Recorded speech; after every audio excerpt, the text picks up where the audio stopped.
Passport बनवाने के ख्वाहिशमंद अफराद के लिए खुशखबरी आ गई। पासपोर्ट बनवाने के ख्वाहिशमंद इस्लामाबाद के रिहायशियों के लिए खुशखबरी आ गई।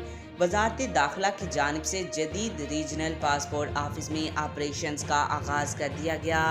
नई building I&T centre plot number 18 sector G10 में शुरू की गई है। DG पासपोर्ट मुस्तफ़ा जमाल ने कहा कि इस्लामाबाद के रिहायशी पासपोर्ट बनवाने के लिए नई बिल्डिंग का रुख करें। नई state of the art building में जदीद सहूलतें फ्राहम की गई हैं। इस बिल्डिंग में खवातीन और बुजुर्ग शहरियों के लिए अलग खसूसी काउंटर बनाए गए हैं। DG पासपोर्ट ने मजीद बताया कि नई बिल्डिंग में डिजिटल निज़ाम के तहत पासपोर्ट प्रोसेस किया जाएगा।